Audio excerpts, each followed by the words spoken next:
Strap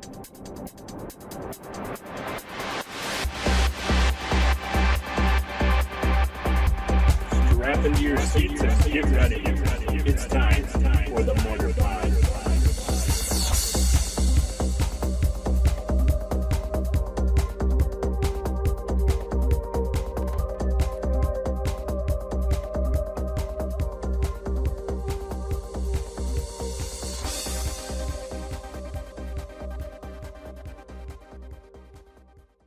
Hey everybody, Alex Stephenson and Jake Faas here. Welcome to this week's episode of the Mortarpod. Jake's joining me via Skype. Jake, how you doing? Good, how are you? I'm good. I don't know if you knew this, Jake, but Vintage Masters is online. Oh, no way. And not yet, but in like a week or Okay. two. It's 13th, 14th, and 15th are going to be the pre-release online. So I'm pretty stoked for that. Yeah, that's awesome. I'm going to be playing a lot of that, I think. I don't even know the draft prices yet, but have you even looked at the spoilers at all? Seen No, anything have of it? they done the full spoiler now? Yeah, I was thinking about if we wanted to dedicate a Mortarpod to all those and the conspiracy spoilers as well, but we didn't. We're not going to do it for this one. We're still right on course with cyclical evolution and weird harvest, so we may do the spoilers for those. But the conspiracy, what is it? It's not a pre-release. It's just the conspiracy release event, I guess, is going to be this coming weekend, which would be the first weekend of June. So Yeah. if you don't know anything about the conspiracy format, that's one where they're really playing with the draft format itself. And it's also a team draft format, which is very strange. I mean, you're individually drafting, but at the end you're doing like a weird break up into pods of 4 and like doing multiplayer free-for-all games, which is Yeah. really bizarre. It'll be interesting, but it'll be a lot of fun, I bet. Oh, I bet. Yeah, and even if we don't do it at the store, we'll probably have to do some more casual stuff, get a box of it, and maybe jam it with some friends and just see what it's like. Check out SeemsGoodMagic.com if you haven't already. I've been putting up a lot of Journey into Nyx draft videos. I just recently moved out of my place, so I haven't been as active with the content as I was with Born of the Gods. But I'm right back on track. I think once Vintage Masters hits, I'm going to be doing a lot less Theros block and a lot more Vintage Masters for however long that's online.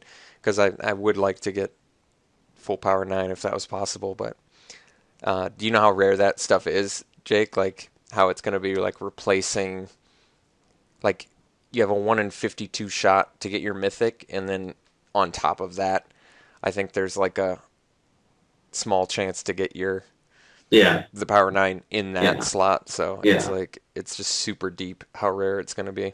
Yeah, they're going to be pretty darn rare, I think. Yeah, I mean, I already thought they added mythic with what, like shards, Mm-hmm. and now they've already said is going to be more rare than mythic. So Yeah, God knows it's pretty cool. that is pretty rare though. Yeah, If I ever see foil power 9, I think my face will explode. yeah. That is insane. Like open a foil Black Lotus, the world ends. All right, let's jump right into it. Cyclical evolution. Do you even hear the bumpers on your end? Well, I'm not running it as a slideshow. I'm just looking at each one. But I'm sure I would if I was clicking with you. Okay, so I'm not shared screen with Jake, so we'll just have to coordinate it. So today we're going to be doing Mirage. This is this is a really exciting one for me actually because I played a Mirage tournament when I was probably 12 years old, 11 years old, and I remember I was playing red green. It was a sealed deck. No, that's not how they did it. So this is when you think sealed, you think 6 booster packs.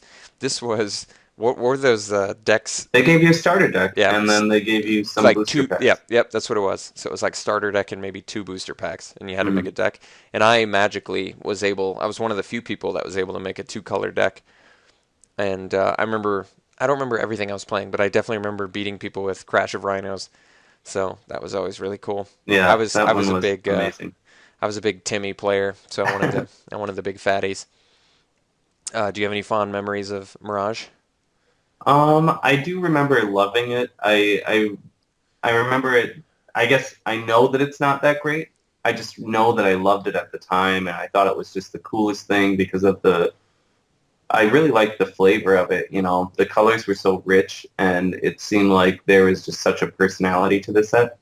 It was more so than what Ice Age was. There was like real consistency among the art, which Ice Age was lacking. So I think Mirage is the first one that really explored the block structure in the normal way and did it kind of right, I guess. Cool.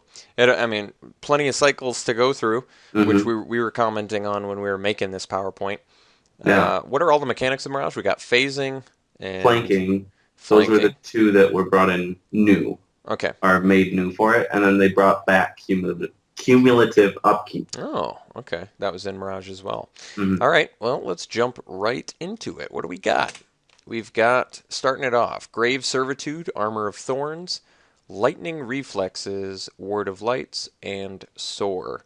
So these are enchantments that double as instants, but if you play them as instants, then you have to, as they say on them, bury at end of turn. But which currently is not it would like be sacrifice. It would be sacrifice. So definitely some clear consistency between this cycle. And there was only one for each color, is that right? And they were all commons? Yeah. In Mirage, it was one per color at common. Now, this is definitely antiquated. They won't do stuff like this anymore, right? They would just put flash on it. Yep. There's no reason to not give it flash. And I mean, none of these cards are so overpowered that having them come out in flash form would be out of control. Yeah, that would force you to bury them or sacrifice them or whatever. Actually, now that I think about it, they redid this cycle. We'll get to it in Mercadian Masks, and you'll see what they did with it. And, they basically just one-up this whole thing. So Grave Servitude is the black one. It gives a creature +3/-1. Armor of Thorns is the green one, and you can only play it on a non-black, which is very interesting as well. Yeah, very interesting. +2/+2 to the enchanted creature. Lightning Reflexes is +1/0, +1/+0, and first strike in red. Word of Lights is protection from the color of your choice. And they had to do this. The specific text, if you name pro-white, it wouldn't bury, or you wouldn't have to sack Word of Lights. It just says the protection granted by it doesn't bury it, or it doesn't cause it to sack it, yeah. And is that what the Oracle text on that would say too? I'm wanting to read the Oracle text on these in general because they had errated them to give them substance at one point, which was like just a word, an ability word that was later added, and I need to look it up. But that's very strange. Yeah, I hadn't heard of that. And then Soar is the blue one, and that gives +0/+1 and flying. So they're all, like you said, they're nothing crazy. The Ward of Lights probably stands out to me as the best one. I mean, protection from color is always going to be good. So the thing is that you sacrifice them at the beginning of the next cleanup step if you don't, or during the next cleanup step if you don't cast them when you could cast a sorcery, is how they're worded now. They have flash, and then they're worded like that. That's not good wording, though. Well, it definitely makes it better than the substance thing, which just made them put substance into the rules when no card ever had it, and they would never put it on another thing, Yeah, definitely. Making clunky, unnecessary mechanics is not sound for your game. Well, and their disadvantage or advantageous mechanics, Yeah, exactly. Which they're kind of done making those too. So that's true. All right, well, this is definitely an interesting cycle, and we see as you said, we're going to see later how they this cycle. I just want to say this cycle is really neat because it pushed the boundaries of auras very early on. To get some extra use out of them because they could clearly identify that auras were not like the best thing ever.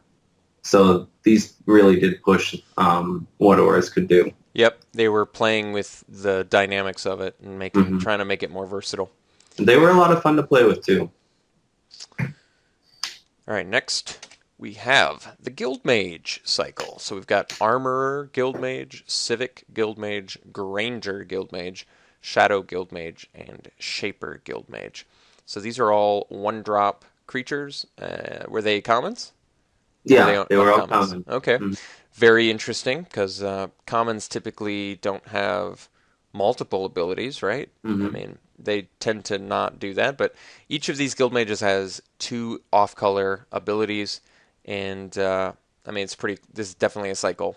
Yeah, So the and red actually, among them, the abilities are all the same as far as like each color ability does the same thing. Oh, you're right. Yeah.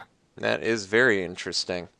So the red one has the black activated ability, which gives a creature +1/+0, and the green ability, which gives a creature +0/+1. You might want to re-examine the flavor of those two. Yeah. And then we've got the white one, Civic Guildmage, which has the green ability, so it pumps toughness, and the blue ability, which puts a creature you control on top of your library. Not the strongest ability, but it does actually save a creature if you need the creature, I guess, theoretically.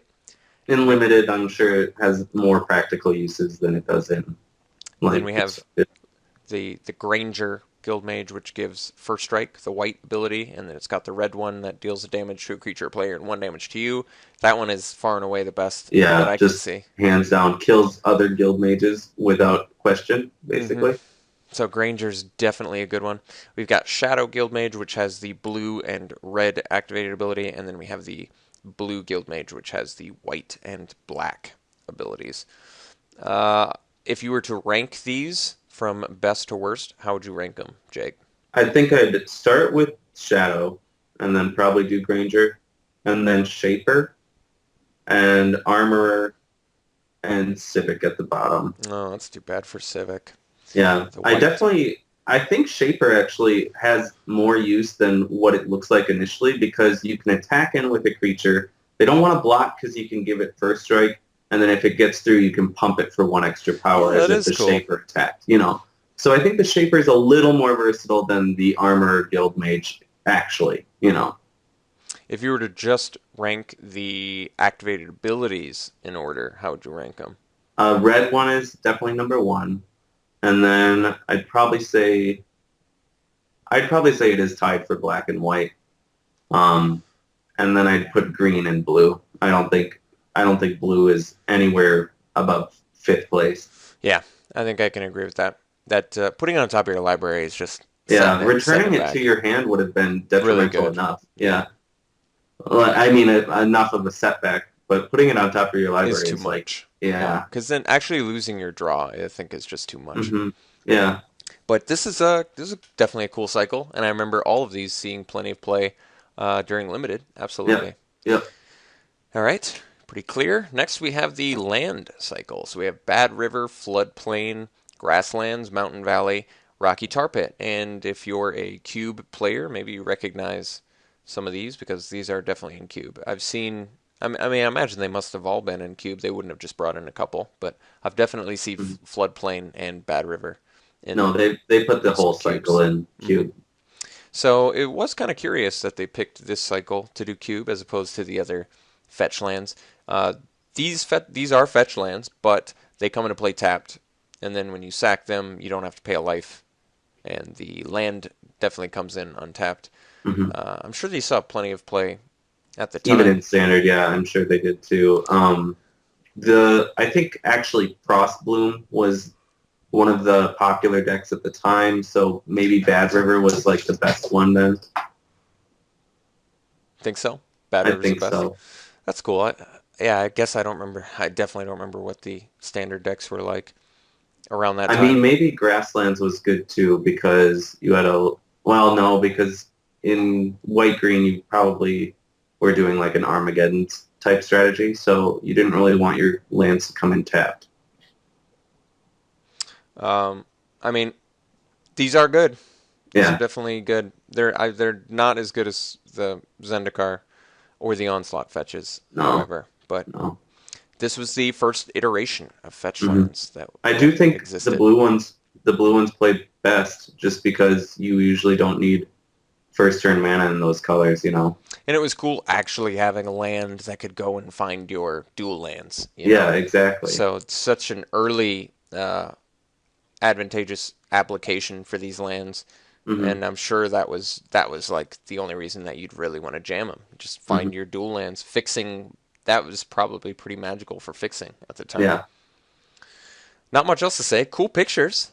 I dig all They the really pictures. did all have nice art. I thought so. Mm-hmm. And did anybody? And they got different ones for each one too. So very cool.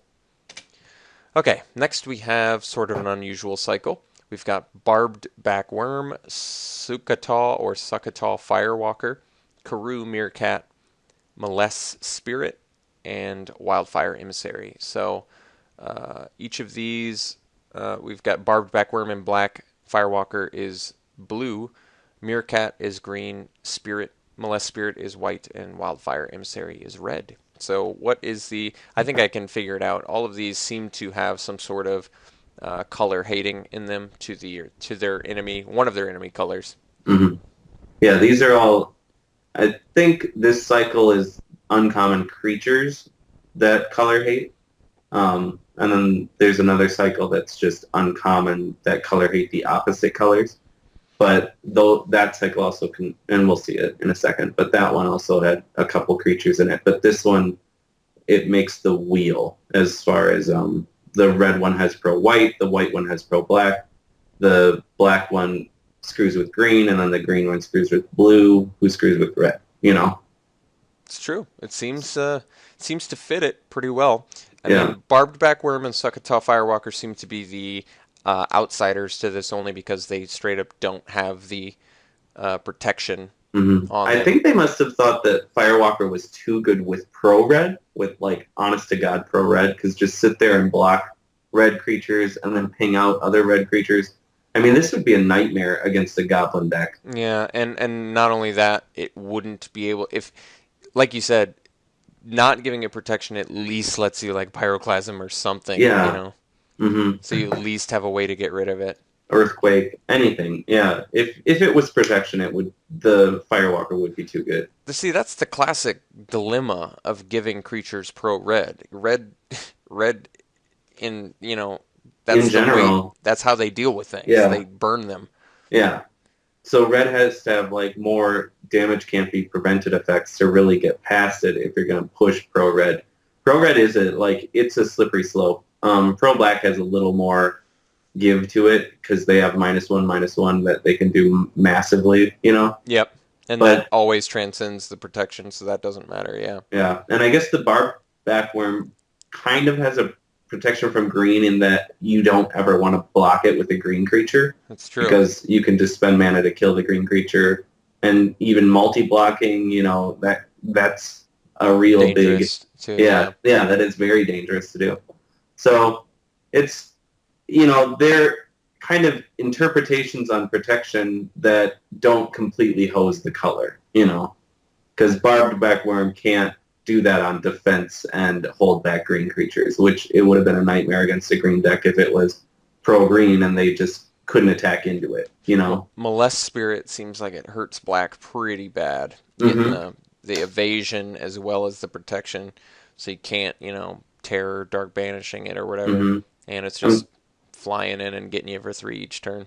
Yeah, I'm trying to think of what black even had at this point, because I don't think they had make you sacrifice something, and they had Reign of, we'll see it coming up here, but they had a card in this set that could just outright destroy this, like mass removal.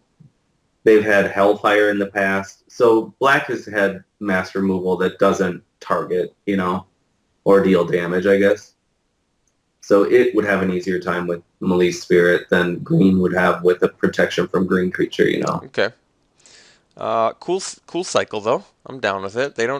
We've talked about it a few sets now that we've been doing this. We just see all sorts of protection from color, and God have they dialed that back in Magic. They really have dialed it back. It's such a strong ability. It's way too good. And it promotes no interaction, which is exactly what they don't want, you know. Well, I say that, and then they print Invisible Stalker.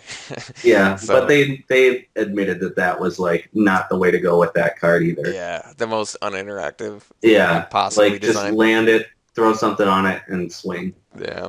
So they make mistakes, I guess is what I'm Mhm. trying to say. All right, next we've got a cool cycle here. We've got Cerulean Wyvern, Decomposition, Sirocco, featuring LeVar Burton, Soulrend, and Unyaro Griffin. So this is, it looks like another color Yeah, this is like involved the cycle. other color hate cycle. Okay. So this is the reverse of the last one, basically. They hate in the opposite order. Oh, okay. So green hates black, black hates white, white hates red, red hates blue, blue hates green. So we've got the Wyvern that is 5 mana, 3/3 flyer pro green. We have the green one, which you play on a black creature and it gets cumulative upkeep 1 life.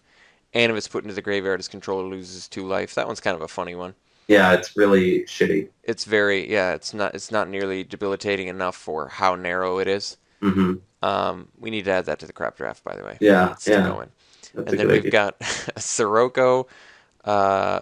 So this is player reveals his or her hand and has to discard blue interrupt spells or pay 4 life. So That one's blue. so brutal.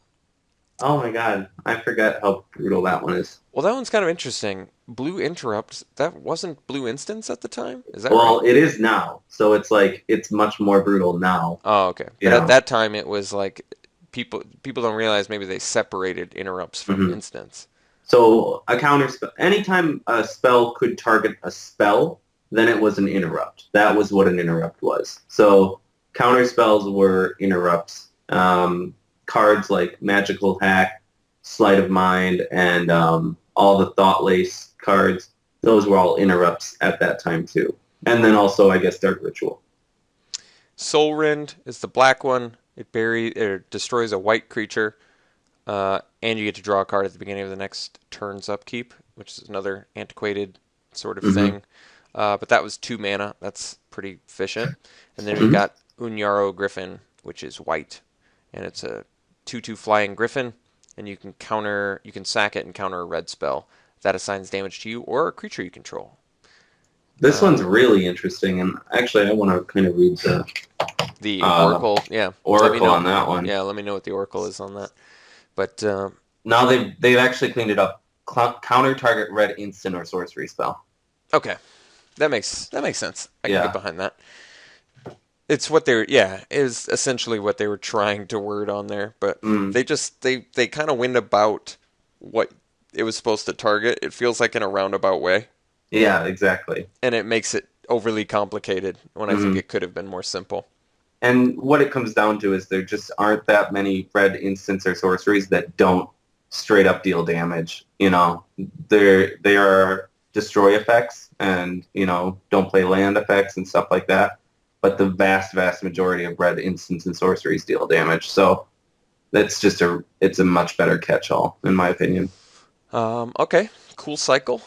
Got a couple weaker ones than others, but Yeah, the decomposition. interesting picture on there too. Drew Tucker, does he do some other weird art like that as well? Yeah, Did he he's do got Final Fortune or something like that, or? I don't know. I don't think maybe. Because I guess Um, that was in the same set. So yeah, it was. You're right. No, that was D. Alexander Gregory. oh, Yeah, okay. and that art is really cool too. But Drew Tucker did like Merc Dwellers, I think. Oh no, that one was a really bizarre picture. So this guy seems to do more like Abstract and watercolor almost stuff. Yeah. like almost stuff that you can't even really fully fathom, I Mm-hmm. guess. Okay, next, let's go to the Enchant World cycle. So this is very hazy, kind of unfortunate time in Magic where they were really just trying to test boundaries of what do we want with enchantments? Why don't we call something local if it's an aura and we'll call it global if it Yeah. affects everything? Let's have these weird enchantments called Enchant World and we'll make a special rule where there can only be one Enchant World active at one time. Yeah, and And we'll make it different than the legend rule. So when a new enchant world gets cast, the old one gets put into its owner's graveyard.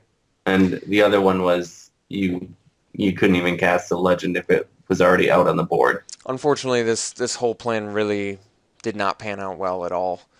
But And they had really good intentions with this. I do think that's very true, and this could have been a really cool aspect of Magic too, but it's unfortunately just not the way that it needed to be done. yeah.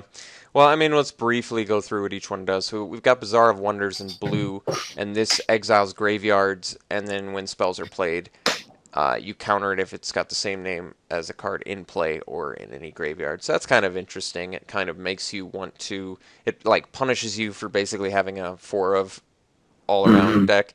Not very punishing if you've got a very diverse 1 or 2 of deck. Yeah.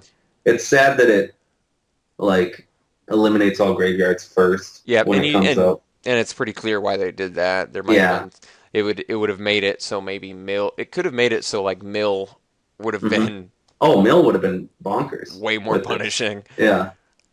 Chaos Sphere is the red one, and this makes creatures with flying can't block creatures without flying, and then vice versa. So creatures without flying can block creatures with flying. So flyers can't block non-flyers, and then non-flyers can block flyers.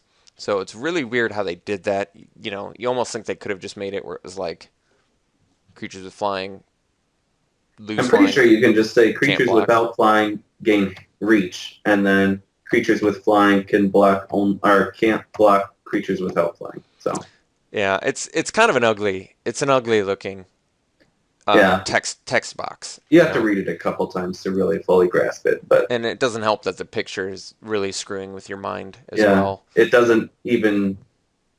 How does that stop flying? How does that get reach? It doesn't make sense no matter how you slice it. So Yeah, and you told me before, sort of the old policy of how artists did art was you would supply them with a name. Yeah. And maybe a sentence or two or something, but not much beyond that. So you ended up with old cards kind of getting pictures that didn't necessarily match what the ability of the card did. The black one they were home runs. Like most of these other ones are actually really well done. Okay, I don't even know what they do exactly. So I remember Forsaken Waste. So the black one is Forsaken Waste, and this is players can't gain life. During each player's upkeep, that player loses 1 life, and then if you target Forsaken Waste successfully, so No. It is just when it becomes the target of a spell or ability. Yeah, there wouldn't even be a way to really fix that otherwise with modern text. But anyway, if you cast a spell that targets it, you lose 5 life. So whoever targets it loses 5 life. So you can see how that could be punishing. You know, I like that. Yeah, I really liked this card as a kid. I mean, can't gain life is pretty huge. Hall of Gemstone is the green one, and this is during each player's upkeep, the player chooses a color, and then each mana-producing land produces mana of the chosen color instead of its normal color. So that's kind of weird. It kind of like isolates each player to 1 color. Each turn, too. Each turn, yeah. So, like, this was a great way to stop your opponent from countering stuff on your turn if you could get it out early enough and you were mono green. I see. No, that's a good call. And it also would stop multicolor spells. Yeah, and in Commander, it totally eliminates anyone from playing non-green spells on your turn. That's actually kind of interesting. Yeah, that one's actually better than I think I read it the first time around. Yeah. Initially when you look at it, it's kind of unimpressive, but it's actually quite a cool card with what is out there today. You know, Null Chamber is the white one, and this is you and target opponent each name any card except a basic land, and those cards can't be played. So that's kind of cool too. You each get to shut off one of each other's cards. And it's except a basic land, so you can actually name non-basic lands. I think I'll tell you right up front what I don't like about this one is it's you and target opponent. Don't you feel like it should have been each player? Yeah, it should have been each player. Yeah, so I kind of feel like because the other ones really kind of all affect everybody, but this feels like it's much more isolated. And and because of the way it's worded in like a multiplayer game, 4-player game or something, Commander, it's like I'll have that guy and me name cards, and we'll just name both of your commanders. Oh yeah, it's ugly. Everybody, Yeah, if it was each player, each person would just name another person's commander, yeah. and then And no one. naming commanders is totally fine. Usually, like if it really only affects people who are doing Voltron, like just planning on dropping their commander and putting a whole bunch of shit on it. I think eventually we get to meddling mage is sort of the future iteration of this, Mhm. something Well, similar at least. yeah, and Nevermore is basically what this is now. Except you don't have You're the your only one opponent doesn't get the benefiting. luxury to, Yeah. yeah. So this one either needed to not be an enchant world or affect each player, I Mhm. think. But Yeah, definitely. I think as an enchant world, it should affect each player. but interesting sort of info on enchant worlds. This is actually the first set that's got it. I thought maybe it No, was no, Legends okay. had it. This is Okay. the enchant world cycle from this set is all. Okay. So when did they officially stop doing enchant world? Um, it was after this, So probably basically. the end of this block, They presumably, or were something. they were pretty much once Weatherlight kicks in, that's like the era of like more current design, you Okay, know? cool. So All yeah, right. they were pretty much done with it after this set. All right. Next, we have pretty cool cycle. To me, these are the fun cycles because these are Hmm. kind of the hidden ones. Hmm. Breath Stealer, Feral Shadow, Urborg Panther, and then we have Spirit of the Night. So Breath Stealer, Feral Shadow, and Urborg Panther are all black cards that are Night Stalkers, and their current creature type, I'm assuming, is still Night Stalker. I'm pretty sure they are, yeah. They've stuck with that. I'm pretty sure they did. Uh, there'd be no reason to go away from it. Night Stalker has one word now, Okay. but yeah. The only one that's different, it looks like maybe Feral Shadow is a spirit, but Urborg Panther is a Night Stalker cat. Interesting. So they did at least retain the Night. So wait, does that mean Night Stalker's a race? It is It's a a race, creature right? type, yeah. But I mean, it's not like the class or whatever, right? No, no, it's a race. Okay. And then Spirit of the Night, I'm assuming, is also a Night Stalker now? Has he been oracled into I it, think or so. He should be, if is he's that not. is A that why Night you? Stalker spirit, I'm sure. Spirit of the Night. No, actually, he's a demon spirit. That's very interesting. That they did that. But Yeah. you kind of got the impression that he was going to be part of this cycle, right? Like Well, that he they. is. He is the end of it. Like the culmination of it. I see. Because he's all of their mana costs added together. Oh, He's all okay. of their power and toughness added together. I didn't even notice that. Wow. Yeah. Okay. Well, I mean, it makes sense because Urborg Panther's kind of the summoner of Spirit of the Night. Maybe, I bet when they Oracle texted it, they probably didn't even give the second thought to the original design intention of this cycle. You know what I mean? Mhm. Because at that time, legends were just legends. They weren't creature type legends. So if they had printed Spirit of the Night at that time, would it be logical to assume they would have made it a Night Stalker? I would think so. I think if Legendary was a super type at that time, I think it would have been a Night I Stalker. think so too. And I think when they oracled that, they just didn't really pay heed to that original design intention for this cycle. Yeah. But we And can point it out now. mhm.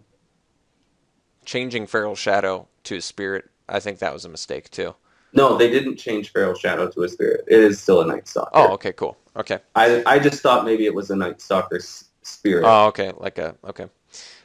This is cool. This is definitely a cool cycle though. Like I said, these are the fun ones. Breath Stealer was probably a real risque one at the time because it shows a kind of Headless. specter-ish looking guy that's cut off the head of a Mm-hmm. person. He definitely stole that person's breath. Mm-hmm. More than Uh, their breath, actually. Feral Shadow's a little bit creepy with like a little dragon-y spirit thing flying in the sky. Urborg Panther. Oh, these are all Cliff Nielsen too. I should have. So it's all the same. Artists. Mm-hmm. Yeah. Very cool. Yeah, that was a cool cycle. I bet that would have been virtually impossible to do in limited. You needed quite a few components to make that work. Mm-hmm. We're going to see future cycles that have this sort of idea. Isn't it? is it in standard now with the, is it in 14 or M13 where you can have the infinite amount of that one drop? Oh, one one? Shadow Mage? Yeah. Or Shadowborn, The guy whatever it that is. summons the demon, yeah. Yeah, yeah. Yeah, that's in standard right now. It's an M14. Okay.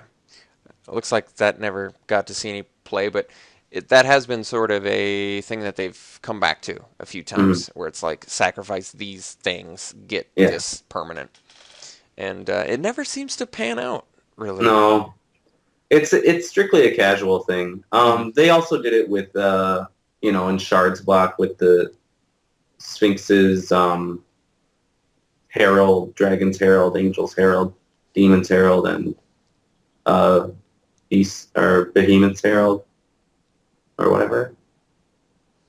Yeah, where you got to sacrifice a creature of each color Oh yeah. and then search for like the big mythic Hmm. of And there that was, shard. I vaguely remember something in Onslaught block as well. I believe Legions. There was some sort of, you could search up a demon again. There was some like Yeah, ways to um, sacrifice and find it. Well, some sort of supplicant. We'll oh come yeah, back yeah, to all and of we're gonna those. get to that eventually. Definitely, Mhm. that is absolutely a cycle. So, anyway, just sort of giving you. So this must have been the first of that kind, though, right? Where we're talking. Yeah, I'm pretty sure this is the first that like really. I mean, we kind of saw it, I guess, in Spoils of War and then um, Spoils of Evil or whatever, where you use one card first and then you get to use the other card fully, or however it works. Um, but this is really the first one where you can put the pieces together to get that final like thing, you know? And this one at least was kind of rewarding since you got the haste out of it. So Yeah, you could exactly. you could surprise and then at least get in. And if you were playing against a black deck, they couldn't do much against it. Yeah, Trample and First Strike together on the same card is pretty good. Very cool. I love it. I love the black cards that have pro black, Hmm. because that one to me makes like the most sense, because that's been like a common theme in movies and stuff too, where it's like you can't beat evil with evil, Yeah, yeah. stuff like that. Now something about that just really, I really like that, where it's Hmm. like you can't beat them with their own. It's almost like Final Fantasy 2 or 4 Japanese, where it was like when Cecil is the Dark Knight, Hmm. he can't beat the boss of the game, which is why you have to become the paladin. Oh, okay. So I thought that was really cool. It was like when you're a Dark Knight, you're never going to beat the boss because you can't He beat evil uses the with same evil. power. Yeah, Yeah, yeah. I really like that. that is cool. Okay, next we have the Dragon Cycle. So this is pretty cool. We've got Canopy Dragon in green, Catacomb Dragon in black, Mist Dragon in blue, Pearl Dragon in white, and Volcanic Dragon in red. So these are all 6 mana, 4/4 flying dragons, pretty clearly a cycle. Hmm. They do all have different abilities, though. So we've got Canopy, which has Trample, and you can pay 2 mana, give it flying, and it loses Trample. Catacomb, whenever it's blocked by a non-artifact, non-dragon creature, the creature's power is halved, rounded up until end of turn. Mist Dragon, the blue one, it has 0 mana, it can gain flying, 0 mana loses flying, and then 5 mana it phases out. Very interesting. Pearl Dragon, the white one, which has you can pay 2 and give it +0/+1 until end of turn. It's got flying additionally, and then Volcanic Dragon, which is 4/4 flying haste. And Volcanic Dragon they brought back at Hmm. uncommon in M12 or M13, one or the other. Yeah, And one of those two. this was a rare cycle at the time, though, definitely. So maybe you want to rank them or give some Yeah, thoughts. Give some I thoughts think on them. that at the time, probably Volcanic is the number one, and then closely followed by Miss Dragon. Yeah, Mist is interesting. What's Miss up with Dragon is actually really sick. what's up? What's up with the 0 So flying or 0 those loose are flying? permanent like changes too. So 0 to give it flying permanently, 0 to make it lose flying permanently. I've played this in Commander as just an annoying creature, and it is annoying. People will try and hurricane it, and it's like, okay, well now it's not flying. And then they earthquake, and it's like, well, it gains flying. They can't kill it using those things that check where it is. Like, so red and green, you know, those kind of mass removal effects that red and green have access to don't really hit it. And then the ability to just phase out whenever you target it is a really sick ability too. Yeah, that one's just weird to me though. I mean, it's cool, but you definitely don't see the 0 mana reusable activated abilities very often. That's pretty damn rare, even Yeah. by today's standards. What I am surprised about though with the Oracle wording is that they didn't add elemental to it. This is literally a dragon made of mist, right? I mean, it's phasing out. To me, that means you're dissipating and then reforming at some later time, you know? So you think they should have added a elemental? Yeah, I think when they were doing creature updates, like creature type updates, this one should have gotten elemental. But by that, like, then volcanic should have too, especially with the way the new art looks. It looks way more elemental. But I think that it's volcanic first, then mist dragon, then probably pearl dragon, because it can actually beat up all the other ones. Toughness boost is relevant. Yeah. And then catacomb, and then canopy. Canopy is like the real lackluster one. Because you actually have to pay to give it flying. Yeah, pay to give it flying. It has trample and it's a 4/4. It's worse than a craw worm, like, initially. Yeah. It's really actually... It's an unexciting rare. No, it's a really shitty one. Yeah. The art is cool. The art is really cool. Yeah, it is cool. It's almost got humanoid hands, Mm-hmm. though, which is odd. Yeah, that is odd. It's more of like, I see Drake more than I see dragon. Yeah, well, and the that catacomb dragon actually doesn't even have the upper arms that in Magic make a dragon a dragon. Oh, well, are you sure? What's that thing in its wing or whatever? It's got like the little... The talons, So yeah. those don't really count. Okay. But like the volcanic dragons also don't have the upper arms that make them Oh, dragons. So like No, you're right. I see that now. canopy and pearl are the ones that really fit the standard Magic dragon thing. Okay. The catacomb and volcanic would be considered drakes or wyverns, which would be classified as drakes. Okay. Cool cycle, though. Cool rare Mhm. cycle. Definitely. Okay, next we have the Charm cycle. So we have Chaos Charm in red, Ivory Charm in white, Ebony Charm in black, Seedling Charm in green, and Sapphire Charm in blue. Now, is this the first charms that ever existed? Have we done Yeah. charms already? No, this is the first time they had done it. Okay, so I believe we're going to be revisiting charms a few times. What's the latest example of charm? Must be from Return to Ravnica. We've got Yep. that set of charms is the most recent time we've gone back to them. But charms are always very cool. Offer Everybody- you a low cost, high option hmm ability. Typically not super powerful effects on them, which has definitely gone out the window now with current charms. But at this time, you had charms that seemed a lot more reasonable, not as debilitating. Well, these were also one-drop charms. You know, when you're investing 2 different colors of mana into a charm, you can actually expand on it a little more. And then also with the 3-color charms, you definitely get to branch out quite a bit in 3-color charms. So I agree with that. So these are the 1 mana ones, the first of many. I definitely like the charm cycles in general. Having high options on cards is always very cool. So the red one, you can give a creature haste. It deals the damage to a creature, or you can destroy a wall. The white one gives -2, -0 to all creatures, or you can prevent a damage to a creature or player, or you can tap a creature. You've got the black charm, which can make a opponent lose a life and you gain a life. You can exile up to 3 cards in a graveyard, or you can give a creature fear. That hasn't been changed into intimidate, so this literally just gave cannot be blocked by artifact or black creatures. This is before they had the wording fear then, I guess. Yeah, They didn't put it on here. This is when they actually had the card fear yeah, that they turned into a mechanic. an ability word, yeah. Yeah, that was kind of weird that they went about it that way too. A card into... They were like, let's just take what that card did and name that the mechanic. Yeah. And they stuck by it too closely. If they had seen that they should do intimidate right from the get-go, they It would have made a lot avoided more it. sense. Yeah. The green charm is Seedling. you can bounce a aura. No, more specifically, a creature aura.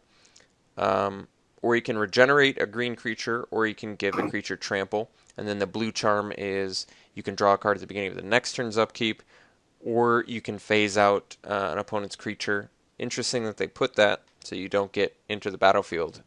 Actually, wouldn't have gotten that anyway, so I don't know why. Well, they if made you it. bounce it, what do you mean? Oh, you can't protect.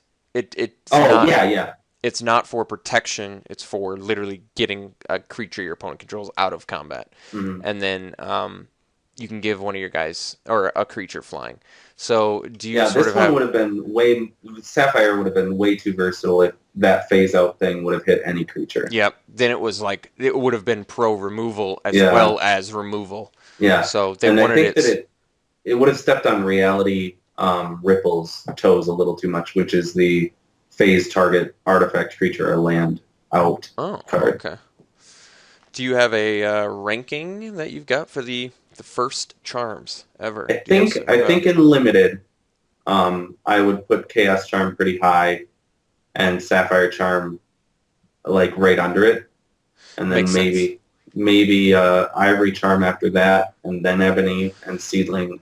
Seedling's pretty much last in either account, but like if it's constructed, I would put Sapphire first, and then Ebony.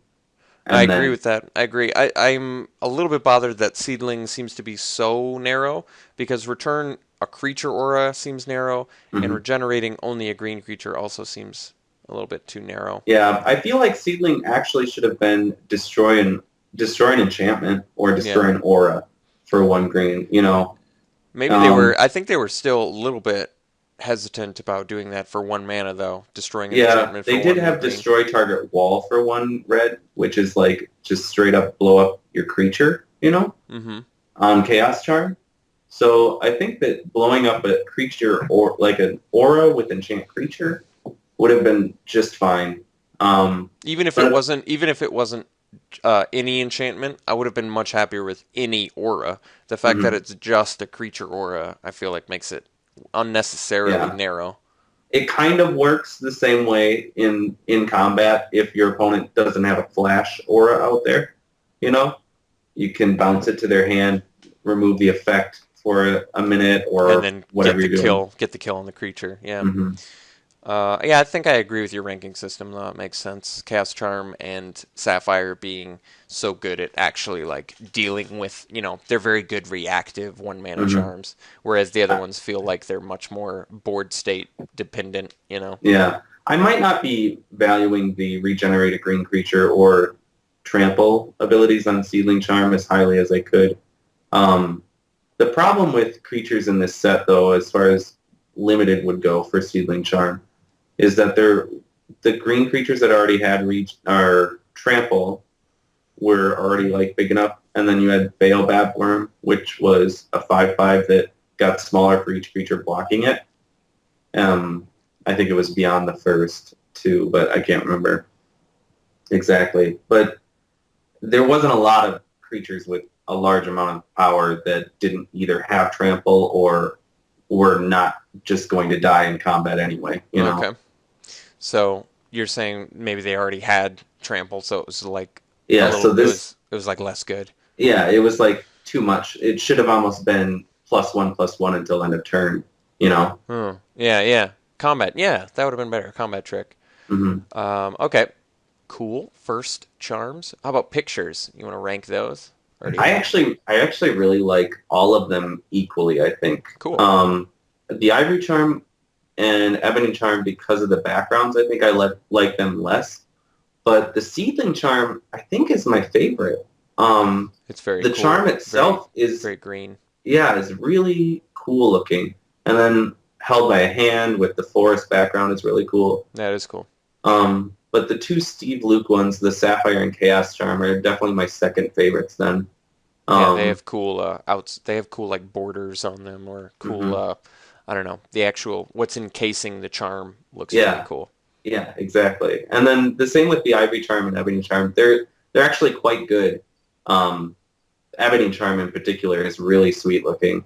But yeah, I think the art is just really amazing. And that was actually the big thing about this set in general was the art was just so far above the art in previous sets, you know. Yes, and Steve Luke is the one that actually did Chaos Charm and Sapphire Charm, so that's probably why they have such cool, similar outsides of the charm to them, the borders of the charm. All right, next we're moving on to the Diamond cycle. This is a pretty straightforward one. 2 mana artifacts. We've got Charcoal Diamond in black, Fire Diamond for red, Marble Diamond for white, Sky Diamond for blue, and Moss Diamond for green. And these are 2 mana artifacts that come in tapped, and then they can tap for the color that they are. These definitely were played in limited at the time. I don't know about constructed, but I imagine they were played I in think they constructed were too. played in constructed, yeah. Since it was straight up colorless ramp. And Yeah. a pretty good price tag on it too. Really not that bad. Mm-hmm. What did you think about the Diamond cycle? Do you ever play them in Commander, or is it just because they're so much worse than the Signets they're not necessary? In Commander, if you're one color, they're fine. But, you know, generally you want to play, in my opinion on Commander ramp, is that you want to go more for, like, the colorless adds more than 1 mana type Oh, okay. effect. More than trying to get an actual color source. Yeah. It just is kind of unnecessary. Mostly because you have so many non-basic lands that can, like, get you 2 colors that if you're just 2 colors, then you usually just need more mana anyway. And especially if you're 1 color, you just need more mana. It doesn't need to be a color. But that, you know, barring that or whatever, they're all still playable. Oh, definitely. I've played them before, and these cards are really great for constructed, like 60-card casual decks still. And if they reprinted them in Standard, it'd be awesome. They'd be great in Standard. Yeah, they probably would. Colorless ramp is always good. And these in Limited would be sick, actually. They'd be really good. Yeah, allow you to really branch out into like maybe 3 or 4 color decks potentially. Yeah. Cool. Okay. Next, we've got Cindercloud, Aetherwell, Carevex, Hex, Tropical Storm, and Shadowbane. So Cindercloud's red, Aetherwell's blue, Carevex Hex black, Tropical Storm green, and Shadowbane is white. So maybe you want to explain what the similarities are. It looks another color associated symbol. Yeah. This one is different. It's this one is actually, you can always cast these cards, you can always play them, but they have a bigger effect against a certain color. Oh, okay. All right. So Cindercloud is destroy target creature. If a white creature is put into a graveyard in this way, Cindercloud deals damage to that creature's controller equal to that creature's power. Cool. And then Aetherwell is put target creature on top of its owner's library. If that creature is red, you may choose to put it on the bottom instead.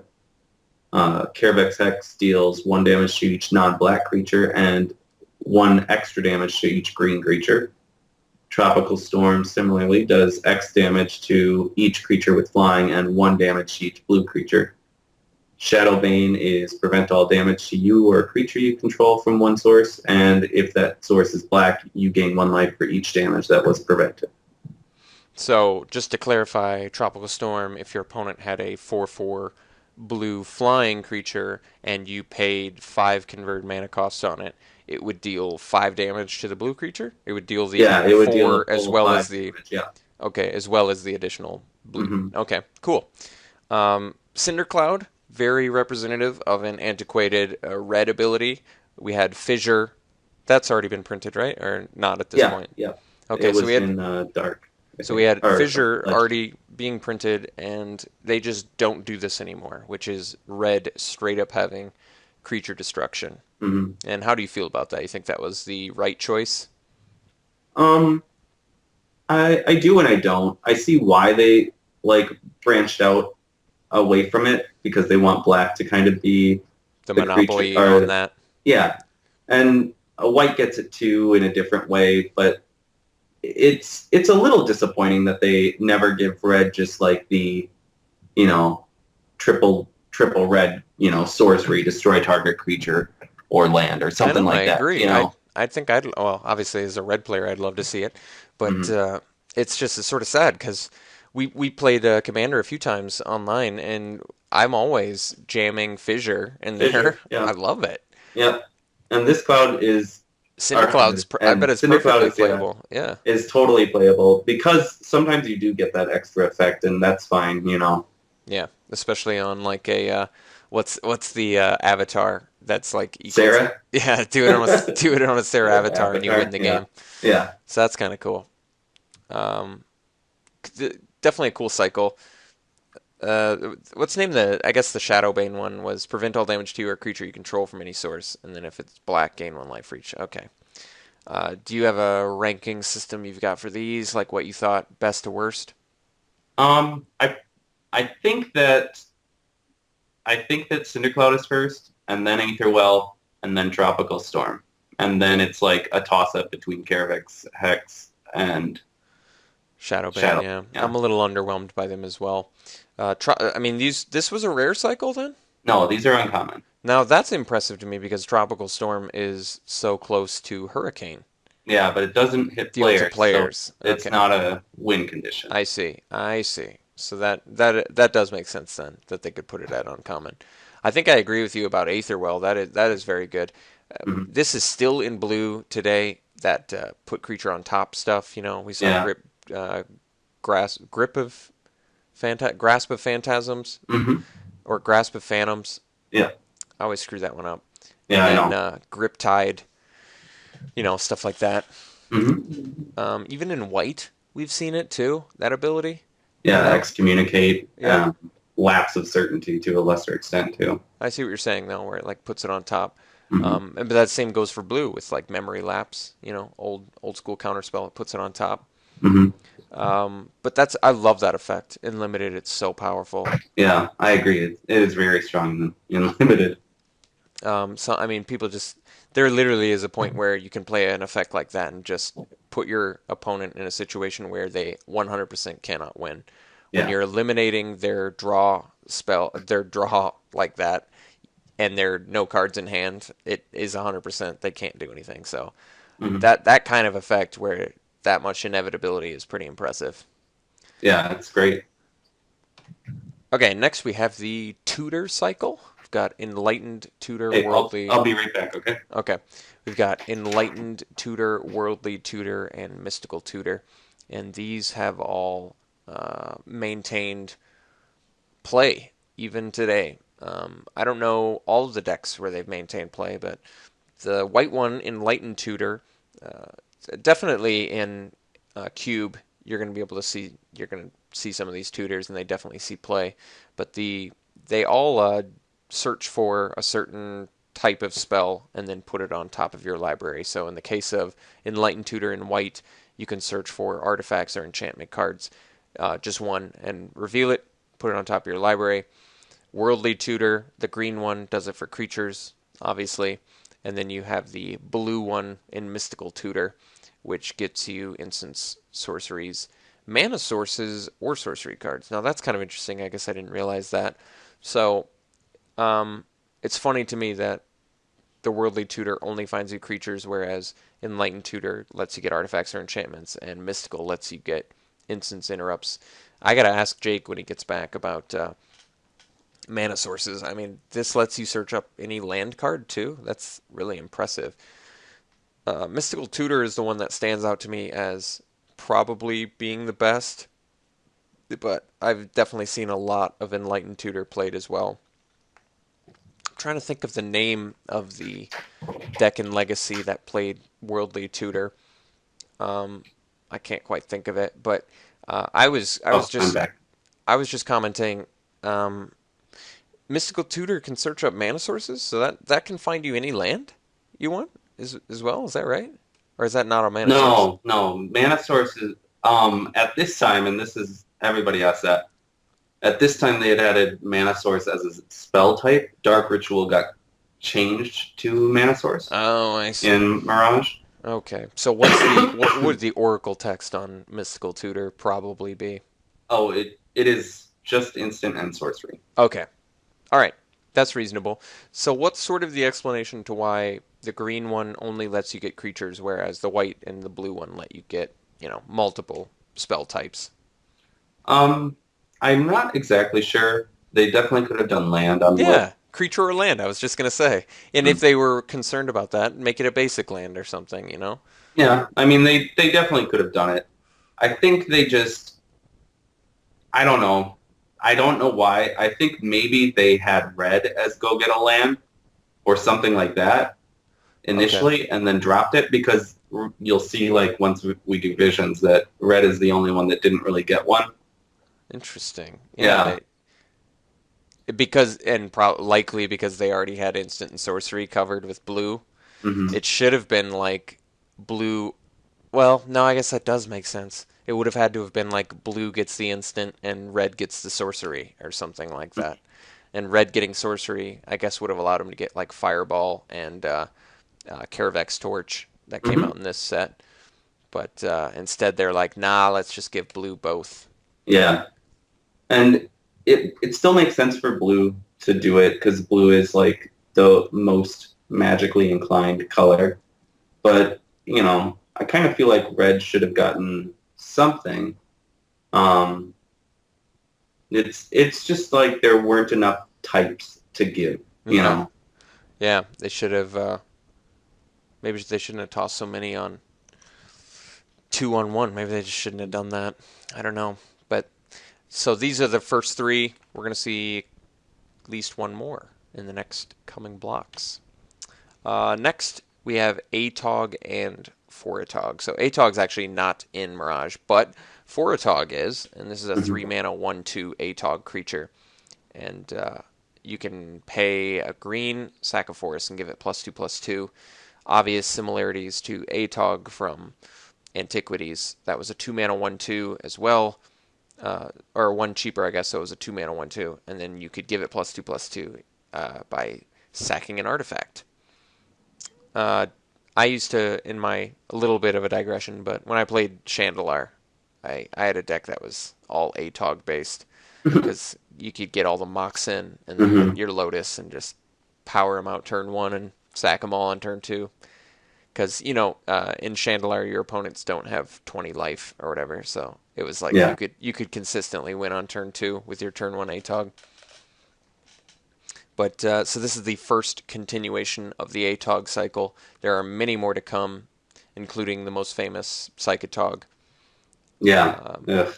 but Can't wait for that. I feel like Foratog is actually a really good card Hmm. for limited. Hmm. Sacking if you're in mono green, all your turning all your lands into +2/+2 for one is actually really good. And it's nice that you can basically pay the green and then sack that forest that that you Hmm. paid it with. So you don't.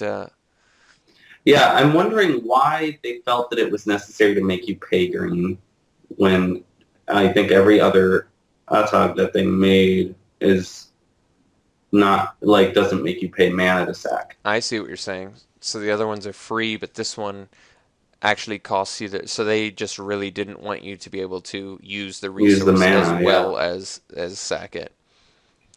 I still feel like Fortog's pretty good though for It limited. is it is still Giving good for limited. Yeah, given its historical, the format that it was in, I feel like Hmm. it was probably a pretty good card. Hmm. Okay, next we have a multicolor cycle here. We have Haunting Apparition for blue-black. We have Haze Rider Drake in white-blue. Radiant Essence in green-white. Wind Reaper Falcon in red-green. And Shauku's Minion for red-black. So, looks like, once again, yet another colored cycle of some sort. Hmm. Color-involved cycle. Yeah, they love to do these two color hate on their allied color or the enemy color of those allies kind of cycle because So, they did this same cycle in Ice Age. okay. I mean, we have Haunting Apparition, which is the blue-black one, so it gets toughness. Power Uh, boost. oh, it gets a power boost for each green creature card in opponent's graveyard, in target opponent's graveyard. The blue-white Drake is a 2/3 flying pro red for 4. Very good price tag on that. Hmm. Uh, I mean, for limited. For the time, especially. Yeah, Radiant Essence, 3 drop 2/3, and then it gets +1/+2 if your opponent controls black permanents. And then you have Wind Reaper Falcon, which is a 3-mana 1/1 flying pro blue. That one's kind of underwhelming. Yeah. And then Xiaoku's Minion, which is a 3-mana 2/2. And you can pay a black and a red, tap it, and deal 2 to a white creature. That one seems like a big hose towards white decks. So definitely color hose cycle. These are a little bit easier to rank, only because some are much more narrow than others. Like Haze Rider Drake just stands out as being amazing because it's got pro red and it's, a flyer. And there's not much that red's going to do against that. Radiant Essence seems like it's very good. If you're against the black deck and you're playing a 3-mana 3/4, that's a backbreaker. That's 3/5 too at 3 mana. Oh, 3/5. Wow, yeah, 3/5. Okay. And then Xiaoku's Minion, if your opponent's playing white creatures, you're going to be destroying them all day. I think Haunting Apparition definitely falls short. It's not that it's necessarily super weak ability. It's just it's so narrow. You need a lot of counter spells and removal initially to make him good.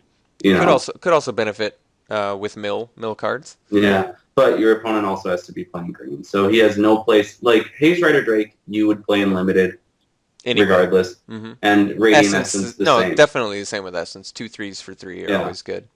And I mean, I might even justify Xiaoku's Minion in my main deck if I suspect it. Just for the extra potential perk. Mm-hmm. Wind Reaper Falcon's kind of underwhelming because it's. I wouldn't play that main deck, and I wouldn't play Haunting Apparition main deck though. Yeah, I think I agree with that. Cool cycle though, nonetheless. All right, next is a very interesting cycle. We have Hivis of the Scale and Zirlin of the Claw. So these are 2 red 5-mana 3/4 legend, and they're both dragons, I'm assuming. No, they're both Viashino. Oh, okay, I see. So they're both 5-mana 3/4 Viashino legendary creatures. Hivis of the Scale lets you gain control of a dragon, and if he becomes untapped, you lose control of the dragon, and you can choose not to untap him. And then Zirlin of the Claw, you get to pay 3 mana and search for a dragon, put it onto the battlefield. And then that creature has haste, and you remove it from the game at end of any turn. Still pretty cool, though. I really like Zirlin of the Claw because you get like a surprise blocker or a surprise attacker. So I feel like it would make your opponents hesitant to attack into you if you've got the Zirlin of the Claw, Yeah. You basically get to turn a dragon in your deck into a removal spell. So that's pretty good. Well, think of Zirlin, I mean, with Brimstone Dragon and like some of those other ones, like Bogardan Hellkite, some of the ones that have like out of control comes into play effects or like, huge attack effects. Like Scourge of the new one that just came out, is it Spawn of Thraxus? Oh, that deals 1 for each red? Yeah. Or mountain. Each mountain. Yeah. Like there are a lot of cool dragons out. There is. This is cool. This is an interesting little Viashino mini cycle. Is there like a specific story that you remember from Mirage that explains it? Or? I don't remember these two having a specific story either, but they were just they were never mentioned in any of the flavor text or anything, whereas some of the other people, now, like Hakeem... Are Viashino related to dragons? Are they like the... They live in Shiv. I think they also revere the dragons in some way and have like a common bond with them, but they're not dragons, I see. They're like more related to lizards. Okay. Cool cycle nonetheless though. 5-mana 3/4s were good, definitely at the time as well. Okay, next we have Mangara's Equity, Mind Harness, Reign of Chaos, Roots of Life, and Reign of Terror. So Mangara's Equity is white, Mind Harness is blue, Reign of Chaos is red, Roots of Life is green, and Reign of Terror is black. So is this also, it looks like more, it's in more color hate. Yep. Yeah. So this is the choose a color to hate, color hate cycle. I see. Yep. So it can affect, each one can affect 2 different enemy colors. So Mangara's Equity, you can play, you can choose black or red, and for each 1 damage a creature of the chosen color deals to you, or a white creature you control, Equity deals 1 damage to that creature. But you have to pay 2 during your upkeep or sacrifice it. Yeah. Mind Harness, you can play on red or green creatures.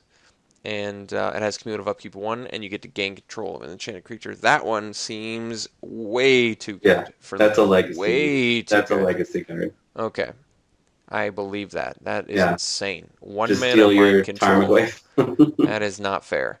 Oh, Okay, Reign of Chaos. We've got the red one that you can destroy a plains and a white creature, or an island and a blue creature. Wow, that one is that one is that's cool harsh too. too. Yeah, Typically, that's at 6 mana in the case of Into the Maw of Hell mm-hmm. and what the new one is called from Journey into Nyx. Spiteful Blow, I think. Yeah. And then we've got Roots of Life, which you can choose islands or swamps, and when a land of the chosen type becomes tapped, gain 1 life. And then you've got Reign of Terror, which you can bury all white creatures or bury all green creatures, but you have to lose 2 life for each creature put into the graveyard in this way. I guess I understand it because it was like a one-sided board wipe. Yeah. They wanted to punish you a little bit. You know, if you're not paying the Plague Wind price tag, then they want you to be punished a little bit for it. But it definitely looks like Mind Harness is just a bonkers. The standout, yeah. It definitely wins for sure. Yeah, that seems like such a nasty side. So was this an uncommon cycle or was this rare? Yeah, it was uncommon. Jeez. Mm-hmm. That is so insane. If you got multiple mind harnesses, Yeah, just the idea of ganking 2 creatures in 1 turn for 2 mana is so debilitating. yeah, and only really needing to pay for them the next turn. I mean, just having them out of commission for 2 turns is like really, really strong. It really is. Cool cycle though. Mm-hmm. The multiple color hate, it's like as if single color hate wasn't enough, you know? Yeah, I know. Just They gave so much color hate in the old days. It's They out did. of control. All right. Next, we've got the 2 cages. We have Miser's Cage and Pauper's Cage.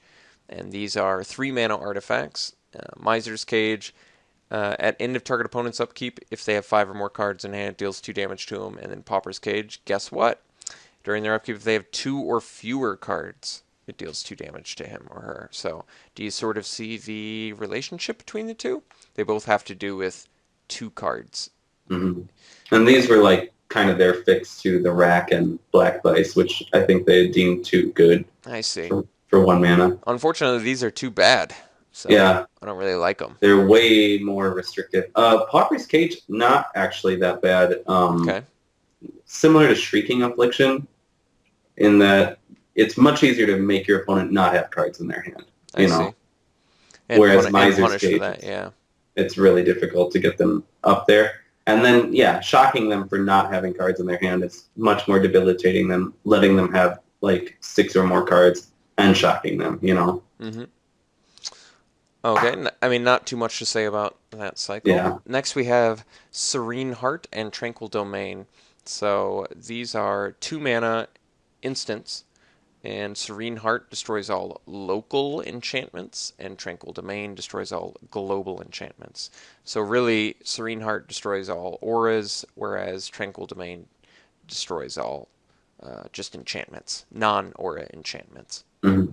And that would be what the Oracle text on them said, correct? Right, yeah. At this time, they were, like I said earlier with the world enchantments, they were really just trying to find that right combination for enchantments. What were enchantments supposed to be? What role were they supposed to, fill in the game?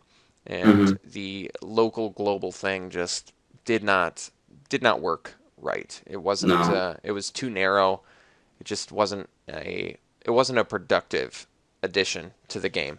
No, and I remember opening these cards and not really fully grasping what they meant when they were saying it, So it was confusing too, That's a good point. So it just unfortunately really fell short of the mark on this one. Mm-hmm.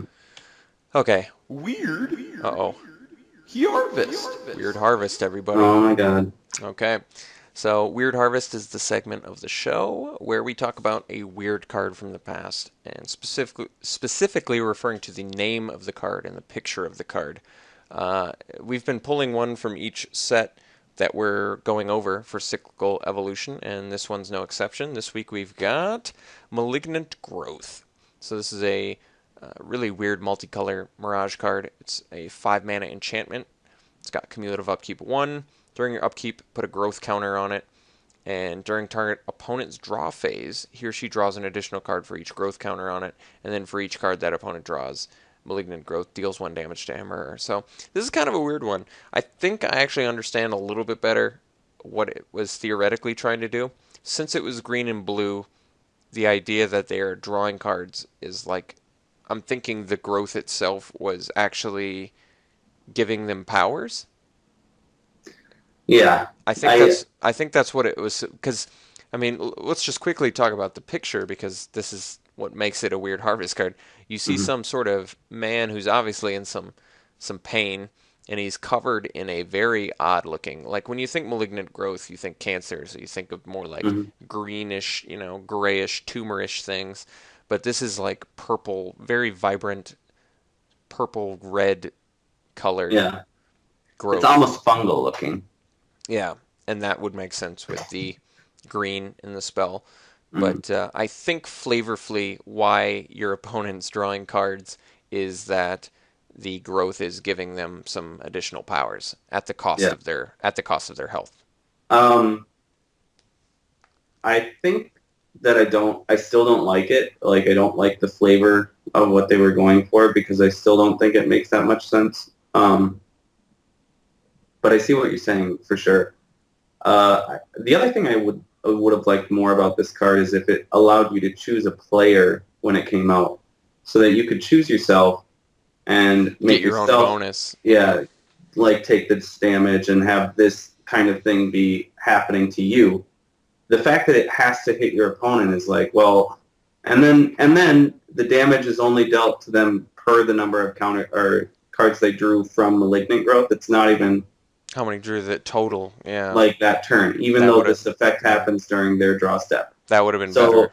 yeah, so really it should have been like the damage is they draw cards and they take a damage for each counter on it, instead of the way that it's worded for each card that opponent drew. Mm-hmm.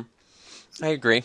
But I think I would have called it something else. Malignant Growth is just a little too. Cancer. It doesn't seem like you're getting anything good out of Malignant Growth. No, that's a good point. So it wasn't named correctly. It should have been more like,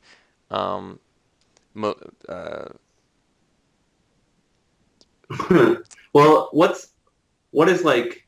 I was gonna say like malignant seer or something, but that doesn't make sense. It's more like giving you Seer's power through. It's almost like a phenomenon with John Travolta. Remember, he like gains extra powers or whatever, and it's because he had like a brain tumor. You're right. This card is the inspiration for Phenomena. But it's that same sort of idea where you you're actually have something that's life threatening, but because of that life threatening illness, it's like giving you additional powers. Yeah. I thought that the thing with that movie was that he, in the end, didn't have the powers at all. Oh no! I'm pretty well. No, I don't remember. It's been too long. I don't remember I either. thought he did. Regardless, let's not get on. I don't want to get on John Travolta talk. You don't want to make his ego. Yeah, too many weird massages on 747s. So overall, I think this card did fall short. Like you said, it could have been a lot cooler. What's that on his eye? On his right eye? Can you identify what's going on there? His right eye's not. Oh, his right eye. Oh, it's just a tattoo, I would assume. Okay. Do you know what he's supposed to be? I think for sure it is a tattoo. Okay. Because I think the infantry veteran has the same thing going on, but that might be a scar on him. Okay. So if it is a scar, it could be like scarification that, like I said, this is like the first time that they had a real consistent sort of thing going on.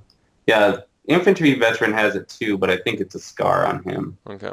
Anyway, I do think it's just a tattoo. Overall, this card is very weak. It should not have had cumulative upkeep. The picture is definitely weird. Yeah, because the I think malignant 4 growth mana would itself, have been appropriate too. Yeah, just no cumulative upkeep necessary. It's so slow to work. Yeah, and you actually could have eliminated the cumulative upkeep with, during your upkeep, put a growth counter on malignant growth and pay 1 for each growth, then pay 1 for each growth counter on it, or sacrifice it. Yeah, and it's still too weak just because your opponent's getting. I just don't like how much it benefits your opponent. Maybe the malignant part is that you have to keep pumping your mana into it. So it's malignant to you, maybe not necessarily malignant to them. Yeah, and their growth. They get the growth. But where's this pain coming from? That's what I don't understand. The 1 damage, this definitely should have scaled in a better way, I feel like. Maybe it should have doubled. If it doubled everything, like What's that? doubled the counters on it each turn. Oh yeah, then it would have been a much quicker clock. But as it is, it's just too slow and Yeah. too much benefit for your opponent, too much downside for you. Just overall, I feel like it was a pretty poorly designed card. Just Mhm. not enough playtest to see why it shouldn't have had cumulative upkeep. Anyway, that's it for this week. So hope you enjoyed it.